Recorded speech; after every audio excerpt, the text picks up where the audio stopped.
Revenue, স্বাস্থ্য, সম্পত্তি, engineering সকল বিভাগকে নিয়ে আমি এখানে হাজির হয়েছি। আপনারা জানেন যে আমি দায়িত্ব নেওয়ার পরে আপনাদেরকে নিয়ে বিভিন্ন এলাকায় গণশুনানি করেছি, পাবলিক ডে দিয়েছি, মানুষের থেকে সমস্যা শুনেছি। এখন হলো এতদিন আমি বারবার অনুরোধ করেছি, কিন্তু এখন অনুরোধের পালা শেষ। এখন আজকে থেকে প্রশাসন মাঠ পর্যায়ে কাজ করবে এবং মাঠ পর্যায়ে যেগুলো যারা সিটি কর্পোরেশনের আইন না মানবে, সরকারের আইন না মানবে, তাদের বিরুদ্ধে আমরা ব্যবস্থা গ্রহণ করব। এছাড়া এই নগরকে বাঁচানোর আর কোনো উপায় নাই। আমরা বারবার অনুরোধ করছি যার যার এলাকায় পরিষ্কার পরিচ্ছন্ন থাকার জন্য। মার্কেটগুলো যারা আছে তাদের নিজেদের মার্কেট পরিষ্কার রাখার জন্য, তাদের সামনে রাস্তা পরিষ্কার রাখার জন্য। কিন্তু আমরা বারবার অনুরোধ করার পরেও সেটা কার্যকর হচ্ছে না। কাজে এখন আজকে থেকে অভিযান শুরু হয়েছে।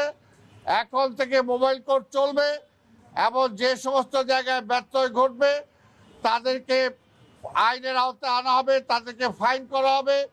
কিছু কিছু জায়গায় যদি প্রয়োজন হয় তাহলে যে ব্যবসার জন্য ক্ষতি হচ্ছে সেই ব্যবসার দরজা পর্যন্ত আমরা বন্ধ করে দিতে বাধ্য হব। আমরা আপনাদের মাধ্যমে আবার ঢাকাবাসীকে জানাতে চাই, আপনারা প্রত্যেকটা ক্ষেত্রে, যেমন আমাদের ট্যাক্সের ক্ষেত্রেও মার্কেটে যারা ট্যাক্স দেন নাই, যারা লাইসেন্স নেন নাই, মার্কেটে আমাদের লোকজন যাবে। যদি লাইসেন্স না করে থাকেন তাৎক্ষণিক রিভিউ করা হবে।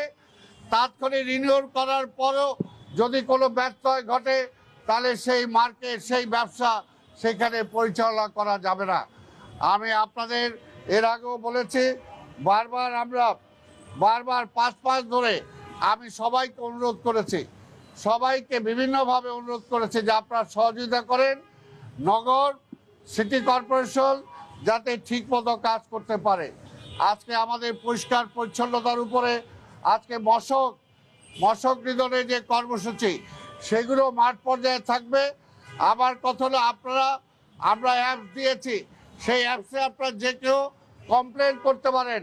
কোথাও যদি কোনো কাজের ঘাটতি থাকে, কোথাও যদি আবর্জনা থাকে, ময়লা থাকে, সেটা আপনারা আমাদেরকে জানাবেন।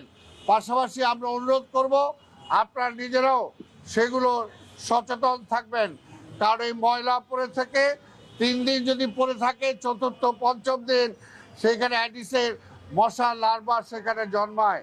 কাজে আমরা চাই সবাই সচেতন হন, আর যারা ট্যাক্স দেন নাই তাদেরকে ট্যাক্স দিতে হবে, নাহলে মোবাইল কোর্টের আওতায় আপনারা পড়ে যাবেন। অর্থাৎ আমরা সমন্বিত একটা অ্যাকশন আমরা যেতে চাই। নাগরিক সুযোগ সুবিধাও আপনারা নিশ্চিত করেন, পাশাপাশি আপনাদের দায়িত্ব আপনারা অবহেলা করবেন না। মার্কেটের সামনে আমরা বলেছি কোনো হকার, আমরা এটা এই সপ্তাহের মধ্যে কার্যকর করব, এখনো করতে পারি নাই। আপনাদেরকে নিয়ে আমরা বসেছিলাম, এই 2 সপ্তাহের মধ্যে হকারদের আমরা কার্যকর করব। রাস্তায় কোনো হকার বসতে পারবে না, সে যেই হোক, রাস্তা থেকে হকার উচ্ছেদ করা হবে। ফুটপাতে যেখানে বড় ফুটপাত আছে সেখানে যদি পথচারীরা চলাচল করার পরে জায়গা থাকে তাহলে সেই ফুটপাতে তাদেরকে আমরা অ্যালাউ করব। বিডিআরের ভিতর দিয়ে এই পানির ওয়ে আউট একটা ছিল, সেটা বন্ধ হয়ে গিয়েছে। আমরা আমাদের মাননীয় প্রধানমন্ত্রী জনাব তারেক রহমানকে অনুরোধ করার পরে তিনি আমাদেরকে নতুন একটা প্রজেক্ট দিয়েছেন, কিন্তু সেটা আমরা কাজ শুরু করেছি। সেটার কাজ শেষ হতে আগামী বছরের আগে এটা বেনিফিট পাওয়া যাবে না।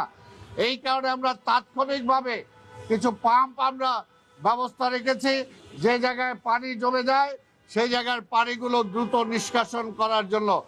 গ্রিন রোডেও পানি জমে যায়, এটা আগে থেকেই এই অবস্থা আছে।